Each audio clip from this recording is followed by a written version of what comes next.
Здравейте, госпожо Царовска. 15 години Шекспирова театрална школа Петровден. Изминал е един значителен период. Какво е вашето чувство след тези 15 години? Няма да скрия, че в момента чувството ми е така на лека умора, но тази умора е приятна, така че 15 години това усещане да преживееш заедно с екипа си тези мигове, когато нашата завеса, която всъщност са звездите в двора на училището в Паталеница, се вдигне. Това е най-същественото, което всяка година отнасям в сърцето си. Тези 15 Шекспирови премиери, този така любовен акт, който се случва между всички нас и малката тъга, че сме загубили хора, които са били с нас, и ония миг, в който свършва тъжната вечер на втората премиера, защото всичко е свършило, и щастието на сутринта, защото правим планове за следващата година.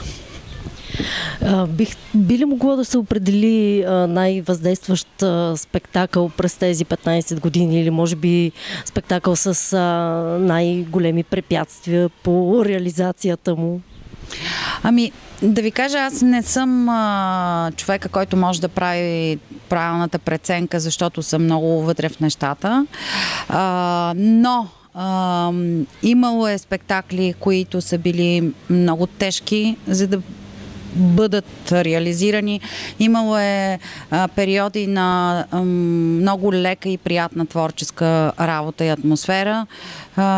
Имало е силни спектакли, имало е не много добри, имало е и спектакли, които ми е било трудно да ги поставя в редицата на тези 15 години, но въпреки това рожбите са си наши и ние си ги обичаме. Що се отнася до така чисто емоционално, ако нещо трябва да кажа, кое от всичко най-нося в сърцето си, това е лично моя избор. Това е едно представление, което съм правила с Рексдейл, може би беше третото представление, Зимна приказка.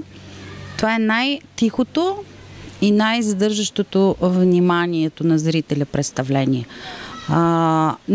Изпитвах страх от това, че в представлението нямаше нито един звук музикален, нито един гонг. Накрая се оказа, че Рекс беше прав. Емоцията е много по-силно като звучение, отколкото който и да било инструмент. И сега за това, което е сравнително ново тази година, след есенният проект Театрални мостове, в които се включиха английски и български актьори и се осъществи една културна среща и различни актьорски тренинги. Вие успяхте да поканите, освен преподаватели, и 4 студенти. Да, това е новото. Надявам се, че това начало ще бъде добро. То занапред ще се развива. Такива са нашите планове с екипа. Искам да кажа, че тези 4 абсолвенти тази година ще завършат актьорско майсторство в Гилфорд. Те са се явили на кастинг. Аз бях впечатлена от това, че са се явили над 20 студенти. Тази година община Пазарджик в лицето на господин Тодор Попов подкрепи изцяло проекта, за което ние целият екип сме безкрайно благодарни, защото да правиш днешно време изкуство и то в един училищен двор си е направо смелост. И това, че община Пазарджик застана зад гърба ни и по всякакъв начин ни помогна, за мен е изключително важно. Другото, което трябва да спомена, че освен община Пазарджик, ние сме една огромна група приятели, които наброяват преминавайки през всички представления и всички години, в които работиме в Пателеница, ние ги броихме над 500 човека и ние създадахме една компания, театрална къща и приятели, защото днес български актьор не е в най-добро финансово положение. Тези хора през всичките години работят безвъзмездно и дават изключителния си професионализъм, работят без това да им се заплаща.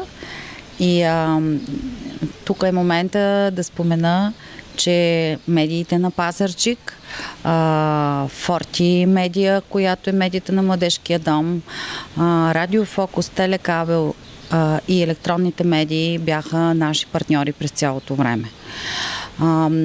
Много е важно също да се каже, че актьорския състав от няколко години е изцяло от професионални актьори. Да, имаме деца и от школата в Пателеница, за което трябва да благодарим и на директора на училището, защото директор, който с такова доверие и с такава любов дава своето училище за едномесечен дом на едно представление, може би няма друго в България. Това са нещата, които за мен са много важни, както и комплекс Флора, който тази година, за първа година, пак повтарям, благодарение на община Пазарджик, даде шанс битовите условия да бъдат прекрасни за нашия екип. Така че всички, които тази година направихме бурята, сме една огромна бурна компания от хора, обичащи театъра, който искаме да правим в двора на село Пателеница. Така че заповядайте 25 и 26 юли, 21 часа. Ще ви чакаме в училищния двор на село Пателеница, а който иска от Пазарджик да дойде, заповядайте в 20 часа и 15 минути на 25 в петък пред хотел Тракия. Ще има автобус, който ще ви закара, за да гледате това представление. Сега какво да очакваме от бурята? Ами от бурята да се помолим да няма буря, защото всеки ден вали. Имало е години, в които се случвали представления по време на първата премиера да вали, но това не е оплашило нито публиката, нито актьорите, така че нека дойдат онези, които ни познават, нека поканят онези, които не са гледали представленията в село Пателеница и нека дори да има буря, тя да бъде само по Шекспир.